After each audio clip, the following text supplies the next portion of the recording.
Hello student. গত ক্লাসের যে ম্যাথগুলো আমাদের করা হয়েছিল তারপরের থেকে আমি শুরু করছি আজকের ক্লাসে। তো আজকের ক্লাসে আমি শুরু করব সম্ভবত 46 নম্বর দিয়ে, কারণ আমাদের গত ক্লাসে খুব সম্ভবত 45 নম্বর যে ম্যাথটি রয়েছিল মোহাম্মদপুর প্রিপারেটরি স্কুল অ্যান্ড কলেজে, সে ম্যাথটি করা হয়েছিল শেষমেশ।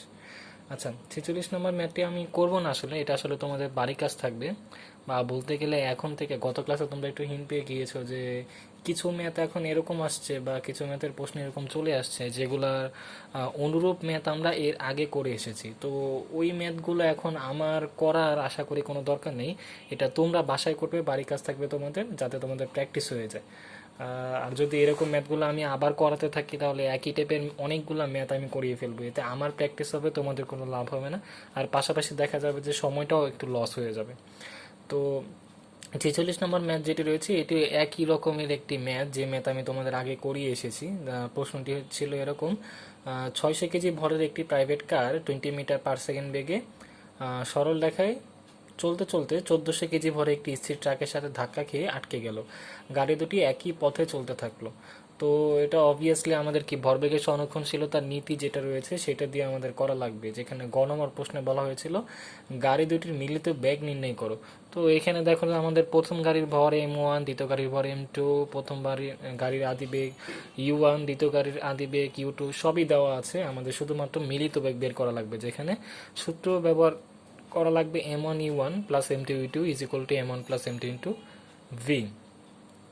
তারপরে ঘ নম্বর প্রশ্নে যেখানে বলা হয়েছে সংঘর্ষের ফলে গাড়ি দুটি ভরবেগ সংরক্ষিত হলেও গতিশক্তি সংরক্ষিত হয়নি।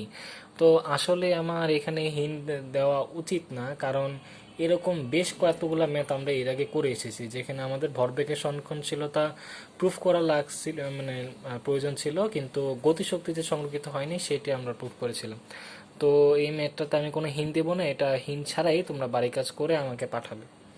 আচ্ছা, এরপরে খুব সম্ভবত আমাদের 47 নম্বর ম্যাটে চলে আসে, যেটিও তোমাদের বাড়ির কাজ হিসেবে করা লাগবে, কারণ এটার প্রশ্নটা যদি আমি পড়ে শোনাই তাহলে তোমরাই বুঝতে পারবে যে এটার অনুরূপ ম্যাথ আমি তোমাদের আগে করিয়ে ফেলেছি। আচ্ছা, প্রশ্নটা কীরকম ছিল: ভরবেগের সংরক্ষণ সূত্র পদার্থবিজ্ঞানের একটি গুরুত্বপূর্ণ নীতি। একটি ব্যবস্থায় মোট ভরবেগের কোনো পরিবর্তন হয়নি।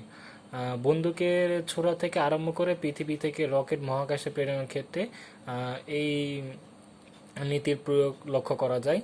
এখন বলা হয়েছে যে 4 কেজি ভরের একটি রাইফেল থেকে 2 কিলোমিটার/সেকেন্ড বেগে বা 2 কিলোমিটার/আওয়ার বেগে, ঠিক বোঝা যাচ্ছে না, 50 গ্রাম ভরের গুলি ছোড়া হলে এক্ষেত্রে ভরবেগের সংরক্ষণ সূত্র মানা হবে। কাজে স্পষ্টভাবে বলা যায় প্রত্যেক ক্রিয়া প্রতিক্রিয়া ভরবেগের সংরক্ষণ সূত্র মেনে চলে। তো এখানে আমাদের গ নম্বর প্রশ্নে বলা হয়েছে যে রাইফেলের পশ্চাৎ বেগ নির্ণয় করো। তো পশ্চাৎ বেগ নির্ণয় করার ক্ষেত্রে সূত্র কি এবং তোমাদের তথ্যগুলো কি কি দেওয়া আছে এটা আশা করি তোমরা বুঝতে পেরেছো। সেই অনুসারে তোমাদের ম্যাথটি করা লাগবে। আর ঘ নম্বর প্রশ্নে চাওয়া হয়েছে প্রত্যেক ক্রিয়া প্রতিক্রিয়া ভরবেগের সংরক্ষণ সূত্র মেনে চলে। প্রেক্ষাপটের আলোকে না উক্তিটির যথার্থতা বিশ্লেষণ করো। তো এখানে কথাটি একটু মনে হচ্ছে অপরিচিত মনে হতে পারে যে প্রতিক্রিয়া প্রতিক্রিয়া ভরবেগের সংরক্ষণ সূত্র মেনে চলে। আসলে প্রতিক্রিয়া এবং প্রতিক্রিয়া তোমরা কোথায় পেয়েছো? প্রতিক্রিয়ার প্রতিক্রিয়া আমরা পেয়েছিলাম নিউটনের তৃতীয় সূত্রে, যেখানে প্রতিক্রিয়ারই সমান এবং বিপরীতমুখী একটি প্রতিক্রিয়া রয়েছে, এরকম মেবি ছিল বিবৃতিটুকু। তো আসলে এখানে বলা হয়েছে যে নিউটনের তৃতীয় সূত্র যে ভরবেগের সংরক্ষণ সূত্র মেনে চলে সেইটা যথাযথতা যে বিশ্লেষণ করতে বলা হয়েছে। তো এইটার এক্স্যাক্টলি সেম এরকম একটা ম্যাথ আমরা এর আগে করেছিলাম, শুধুমাত্র এখানে আমাদের তথ্যের কিছু ভিন্নতা ছিল, এছাড়া এখানে আর খুব বেশি পরিবর্তন নেই। তো এটারও আমি কোনো হিন্ট দিচ্ছি না, বাড়ি কাছে আমাদের থাকবে। তো এটা তাও একটু বলে রাখি কি ছিল। তোমাদের প্রথমে নিউটনের তৃতীয় সূত্রটা বিবৃতি করার পর তার একটা গাণিতিক রূপ প্রদান করা লাগে। গাণিতিক রূপ প্রদান করার পরে সেখান থেকে আমাদের ভরবেগের সংরক্ষণশীলতার নীতি যেটা রয়েছে সেটা প্রুফ করা লাগে।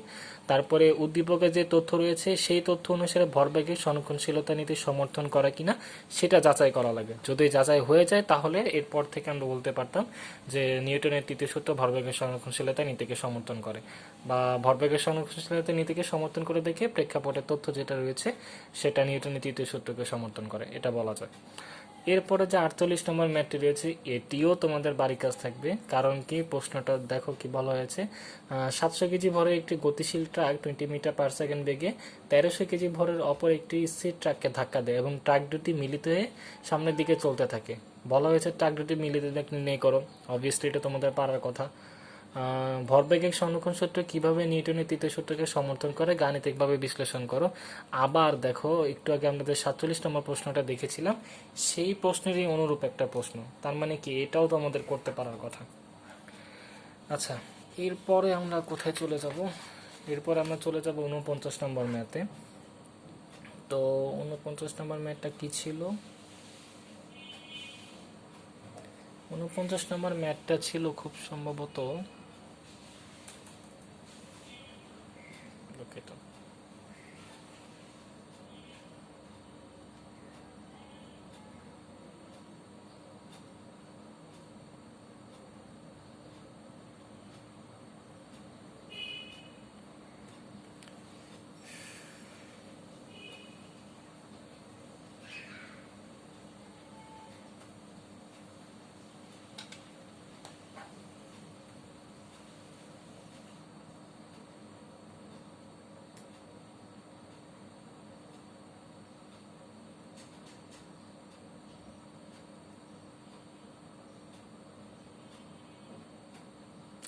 আচ্ছা,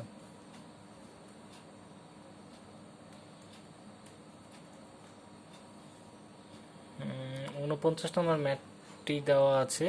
400 কেজি ভরে একটি মোটর গাড়ি সরলরেখা বরাবর 20 মিটার/সেকেন্ড বেগে চলছে। গাড়ির চালক 100 মিটার দূরে 36 কিলোমিটার/আওয়ার গতিসীমা নির্দেশক চিহ্ন দেখতে পেলেন। ফলে গাড়ির চালক ব্রেক কষে মন্দন সৃষ্টি করলেন। ওই বেগ প্রাপ্ত হওয়ার পরে গাড়িটি সমবেগে চলতে থাকলো। তার মানে কি একটা মোটর গাড়ির কথা এখানে বলা রয়েছে, যেটা 20 মিটার/সেকেন্ড বেগে গতিশীল ছিল। চালক একটা নির্দিষ্ট ডিস্টেন্স দূরত্বে একটা গতিসীমা দেখতে পায় এবং সাথে সাথে ব্রেক চেপে সেই গতিসীমার যে বেগটি সেটা প্রাপ্ত হওয়ার চেষ্টা করে মন্দন সৃষ্টি করার মাধ্যমে। তারপরে ওই বেগটা যখন প্রাপ্ত হয়ে যায় তখন সে ওই বেগেই তোমার সামনের দিকে চলতে থাকে। আচ্ছা, তাহলে এখন এখানে আমাদের গ নম্বর প্রশ্নে কী চাওয়া হয়েছে? গ নম্বর প্রশ্নে চাওয়া হয়েছে গাড়ির চালক কত মন্দন সৃষ্টি করলে চিহ্নিত স্থানের গতিসীমা নির্দেশিত বেগ প্রাপ্ত হবে। আচ্ছা, চিহ্নিত স্থান মানে কি 100 মিটার দূরত্বে আমাদেরকে বেগটা প্রাপ্ত হওয়া লাগবে। আর কত বেগ প্রাপ্ত হওয়া লাগবে? গতিসীমা নির্দেশক যে বেগটা ছিল, বেগটা কত ছিল? 36 কিলোমিটার/আওয়ার ছিল। তো এখানে আমাদের বলছে কত মন্দন সৃষ্টি করলে, তার মানে কি আমাদের এর মান বের করা লাগবে। তো এখানে আমাদের আদি বেগের মান কত দেওয়া আছে? U is equal to 20 metre per second. শেষ বেগের মান কত? যেটা গতিসীমা দেওয়া 36 কিলোমিটার/আওয়ার, যেটাকে আমরা যদি মিটার/সেকেন্ডে কনভার্ট করি তাহলে কি দাঁড়াবে? 36 ইন্টু 1000 ডিভাইডেড বাই 3600। তাহলে ক্যালকুলেশন করার পর দাঁড়ায় যায় এটা 10 মিটার/সেকেন্ড। আর এক্ষেত্রে আমাদের দূরত্ব অতিক্রম করা লাগবে কত? 100 মিটার। এখন আমরা কি জানি? V square equal to u square plus 2s। কারণ কি এখানে এটাই একমাত্র সূত্র যেখানে ভি ইউ এস জানা থাকলে আমাদের পক্ষে এ বের করা পসিবল। আচ্ছা, u square plus 2 square is equal to v square, যেখান থেকে বলা যায় twice s s is equal to v square minus u square. A is equal to কি লেখা যায়? V square minus u square divided by twice s. V এর মান 10, you এর মান 20, আর এস এর মান যদি আমরা 100 বসিয়ে দিই, যেটার ভ্যালু দাঁড়াবে কত? Minus 1.5 metre per second square. এখানে এ এর মান মাইনাসে বের হয়েছে, তার মানে কি অবভিয়াসলি এখানে মন্দনের সৃষ্টি হয়েছিল। তাহলে এখন আর যদি গাড়ি চালকের মন্দনের সৃষ্টির কথা বলি তাহলে আমরা কত বলবো? মাইনাস সাইনটা আমাদেরকে ইগনোর করা লাগবে। ইগনোর করে আমরা বলতে পারবো গাড়ি চালকে 1.5 মিটার/সেকেন্ড স্কোয়ার মন্দন সৃষ্টি করতে হবে। তো তোমরা এতদিনে বুঝে গিয়েছো কয়েকটি এরকম রাশি রয়েছে যেটা বলার পরে আমরা মাইনাসটা আর ব্যবহার করি না। যেমন কি? যেমন হলো যে আমাদের পশ্চাৎ বেগের পরে কি বলা যায়? মাইনাস সাইন ইউজ করা যায় না। তারপরে কি বাধাদানকারী বলের পরে মাইনাস সাইন ইউজ করা যায় না। বাধাদানকারী ত্বরণের পরে মাইনাস সাইন ইউজ করা যায় না। মন্দনের পরে আমরা মাইনাস সাইন ইউজ করতে পারি না। আচ্ছা, তারপরে দেখো এখানে ঘ নম্বরে কি বলা হয়েছে? ঘ নম্বরে বলা হয়েছে সমবেগ প্রাপ্ত হওয়ার পর তার বিপরীত দিক থেকে আগত 200 কেজি ভরের এবং 15 মিটার/সেকেন্ড বেগের গাড়ির সাথে সংঘর্ষ হলে মিলিত গাড়ি দুটি কোন দিকে কত বেগে চলবে। আচ্ছা, তাহলে এখানে আমাদের কি অবভিয়াসলি ভরবেগের সংরক্ষণশীলতা নীতি দিয়ে আমাদের ম্যাথটা করা লাগবে। যেখানে এমন মানে প্রথম গাড়ির যে ভর সেটি কত 400 কেজি। তারপরে এটির সমবেগ বলতে অ্যাকচুয়ালি কি ওই যে তোমার গতিসীমার যে বেগটি ছিল সেটা, দ্যাট মিন্স কত 36 কিলোমিটার পার আওয়ার। তারপরে আমাদের কি করা লাগবে, এই 36 কিলোমিটার পার আওয়ারকে আমরা মিটার পার সেকেন্ডে কনভার্ট করে 10 মিটার পার সেকেন্ডে পরিণত করব। আর দ্বিতীয় যে গাড়িটি রয়েছে সেটি কত M2 ভর, যার ভর কত 200 কেজি। আচ্ছা, এখানে আমার ইয়াগুলা ছবিগুলো একটু অস্পষ্ট, যার কারণে আমি হয়তো বা কোনো একটা তথ্য যতটুকু বুঝতে পারছি বলছি, যেটা হয়তো বা একটু ভুল হলেও হতে পারে। তোমরা নিজেরা করার সময় এটা দেখে নিও, আমার বলার উপরে ডিপেন্ড করো না অতটা। আচ্ছা, তারপরে ওটির বেগ কত 15 মিটার পার সেকেন্ড। আচ্ছা, এখানে বিপরীত দিক থেকে আগত বলেছে, তাহলে আমাদের U1টা যেহেতু আমরা পজিটিভ পজিটিভ ধরেছি, তাহলে আমাদের U2টা অবশ্যই কি হওয়া লাগবে, নেগেটিভ হওয়া লাগবে। আমি এটা খেয়াল করিনি বিপরীত দিক থেকে কথাটা। আচ্ছা, তারপরে কি এখন আমাদের মিলিত বেগটা বের করা লাগবে। মিলিত বেগ আমরা v ধরে নিলাম, তারপরে কি m1 u1 plus m2 u2 is equal two m1 plus m2 into v। এই সূত্র ইউজ করে v এর মান বের করব। যদি v এর মান পজিটিভ বের হয় তার মানে কি এটা মোটর গাড়ি, প্রথম মোটর গাড়ি যে বেগ ছিল, যেদিকে ডিরেকশন ছিল বেগের সেদিকেই গতিশীল হবে অত ভেলোসিটি নিয়ে। আর যদি নেগেটিভ বের হয় তার মানে কি পরবর্তীতে যে গাড়িটা আসতেছিল তার দিকে, মানে তার বেগের দিকে, আদি বেগের দিকে দুইটি গাড়ি একত্রে গতিশীল হবে। আচ্ছা, এরপর আমরা কোথায় চলে যাব, এরপরে আমরা চলে যাব 50 নম্বর ম্যাথে।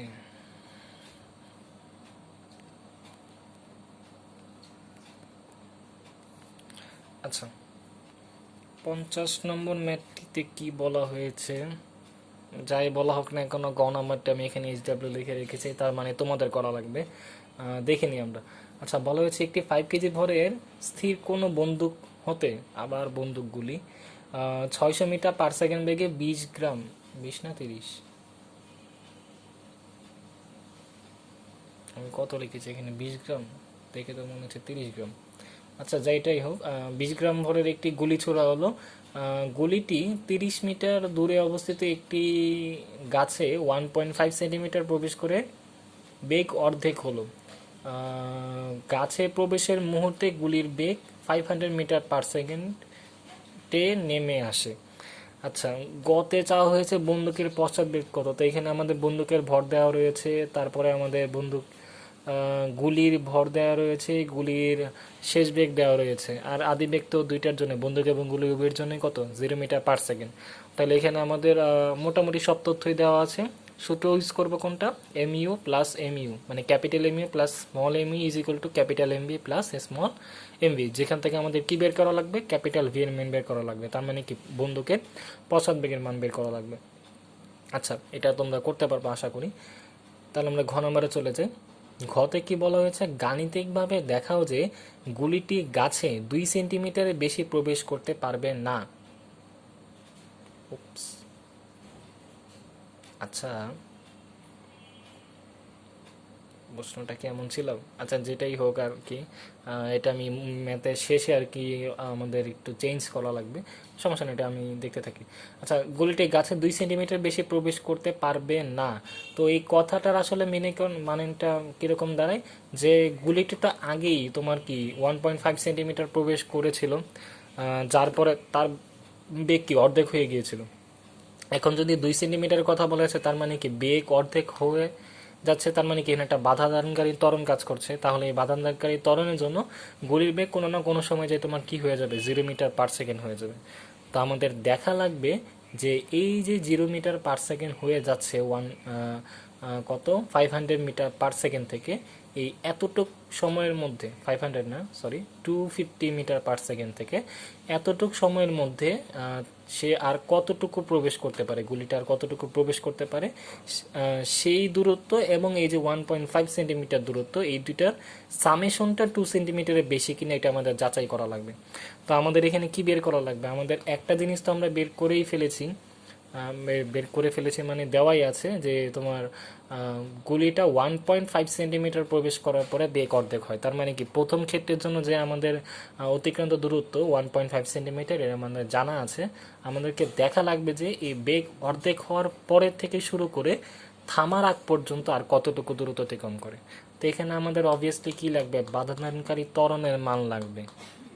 আর এটা বের করার জন্য আমাদের প্রথম ক্ষেত্র, যেটার মধ্যে আমাদের তথ্য কী কী দেওয়া আছে, গুলিটা প্রবেশের মুহূর্তের ভেলোসিটি মানে আদিবেগ কত, u1 = 500 metre per second. s1 এর মান কত, 1.5 সেন্টিমিটার, যেটা যদি আমরা মিটারে কনভার্ট করি, দ্যাট মিন্স 100 দিয়ে ডিভাইড করি, দাঁড়াবে কত, 0.015 মিটার। আর v1 কি হবে, এখানে বলা হয়েছে প্রবেশ করে বেগ অর্ধেক হলো, দ্যাট মিন্স কত, 500 metre per second divided by 2, that means 250 metre per second. আর এর মানটা এখানে আমাদের ফাইন্ড আউট করা লাগবে। তো আমরা কি জানি, আমরা জানি v1 square equal two u1 square plus twice as1। এখানে প্রথম ক্ষেত্র যেহেতু আমি সবগুলো রাশির সাথেই আমি 1কে অ্যাড করে দিয়েছি, তো এখানে u1 square plus twice as1 is equal to কি লেখা যায়, v1 স্কোয়ার লেখা যায়। যেখান থেকে twice as1 is equal two v1 square minus u1 square লেখা যায়। u1 স্কোয়ারটাকে আমি ওই পাশে নিয়ে গিয়েছি, প্লাস ছিল মাইনাস হয়ে যাবে। আর পরবর্তীতে আবার a ইজ ইকুয়াল টু কী লেখা যায়, এই যে টোয়াইস as1 যেটা a এর সাথে গুণাকারে ছিল ওই পাশে চলে গেলে কি হয়ে যাবে, ভাগ হয়ে যাবে। তাহলে a ইজ ইকুয়াল টু দাঁড়াবে v1 square minus a1 square divided by twice s1। তো এখানে v1 এর ভ্যালু কত, v1 এর value 250 metre per second, u1 এর value 500 metre per second and s1 এর ভ্যালু 0.015 মিটার। তো এই মানগুলো বসানোর পরে বাধাদানকারী ত্বরণ, দুঃখিত, শুধু ত্বরণের মান কত দাঁড়ায়, মাইনাস 62,50,000 মানে 62,50,000 মিটার পার সেকেন্ড স্কোয়ার। এটা কিন্তু অনেক হিউজ একটা ভ্যালু বা হিউজ একটা ত্বরণ বলা যায়। তাহলে গুলিটা আমার মনে হয় না বেশি দূর আর প্রবেশ করতে পারবে। তো এবার দ্বিতীয় ক্ষেত্রে চলে যায়, তার মানে কি বেগ অর্ধেক হওয়ার পরে থেকে শুরু করে থামার আগ পর্যন্ত আমরা কতটুকু হয় সেটা দেখে নিই। তো দ্বিতীয় ক্ষেত্রে u2 এর ভ্যালু কত, 250 মিটার পার সেকেন্ড। কারণ কি বেগ অর্ধেক হওয়ার পর থেকে যেহেতু আমরা বলছি, তার মানে কি এই বেগ অর্ধেক হওয়ার পরে যে বেগ প্রাপ্ত হবে সেটা হবে কি পরবর্তী ক্ষেত্রের জন্য আদি বেগ। তো u2 কত, 250 মিটার পার সেকেন্ড। আর v2 কত, যেহেতু আমরা বললাম যে গুলিটা থামার আগে কতটুকু দূরত্ব যাবে, তার মানে কি শেষ বেগের মান এখানে 0 মিটার পার সেকেন্ড হবে। আর যেহেতু তোমার এখানে গুলিটি যেই গাছে প্রবেশ প্রথমে করেছিল সেই গাছের অভ্যন্তরেই আছে, তাহলে ত্বরণের মান কি হবে, যা ছিল তাই থাকবে। তো অ্যাগেন আমরা কি লিখতে পারি, v2 square equal two u2 square plus twice এ s2, যেখান থেকে twice A s2 is equal two লেখা যায় v2 square minus u2 square. তো এর পরবর্তীতে s2 ইজ ইকুয়াল টু কী লেখা যায়, s2 ইজ ইকুয়াল টু লেখা যায় v2 square minus u2 square divided by twice A, যেখান থেকে v2 এর ভ্যালু 0, u2 এর ভ্যালু 250 বসানো পরে এবং a এর value minus 62,50,000 metre per second square বসানোর পরে আমরা পেতে পারি 0.005 মিটার, যেটা সেন্টিমিটারে কনভার্ট করতে হবে, অর্থাৎ 100 দিয়ে মানে গুণ করা লাগবে। তারপরে ভ্যালু দাঁড়াবে 0.5 সেন্টিমিটার। তো গুলিটি থামার আগে আর 0.5 সেন্টিমিটার প্রবেশ করতে পারবে। এই যে এখানে যে কনক্লুশনটা আমি লিখেছি, দুঃখিত, যে কনক্লুশনটা আমি লিখেছি এই কনক্লুশনটা একটু চেঞ্জ হবে। আসলে আমি এটা শুরুর থেকে লিখিনি। থামার আগে আর 0.5 সেন্টিমিটার প্রবেশ করতে পারবে, এরপরে কেটে তথা শুরু থেকে মোট 1.5 প্লাস 0.5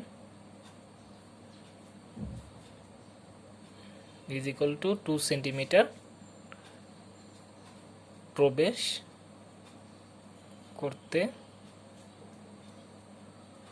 পারবে। আচ্ছা, এখন আমাদের প্রশ্নে বলা হয়েছিল যে গুলিটি 2 সেন্টিমিটারের বেশি প্রবেশ করতে পারবে না। তার মানে কি আমাদের যে উদ্দীপকের যে উক্তিটি ছিল, অর্থাৎ প্রদত্ত যে উক্তি সেটা কি যথোপযুক্ত, অর্থাৎ 2 সেন্টিমিটার প্রবেশ করতে পারছে, 2 সেন্টিমিটারের অতিরিক্ত আর তো প্রবেশ করতে পারছে না।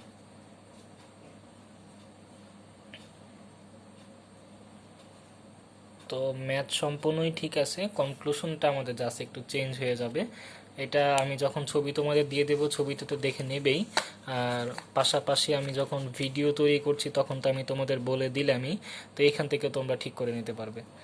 আচ্ছা, এরপর আমরা কোথায় চলে যাব? না, এরপর আমরা কোথাও যাব না, আমাদেরকে এখন আপাতত এখানেই থামা লাগবে। পরবর্তী যে ম্যাথ সেটা আমরা পরবর্তী ক্লাসে বা পরবর্তী ভিডিওতে দেখার চেষ্টা করব।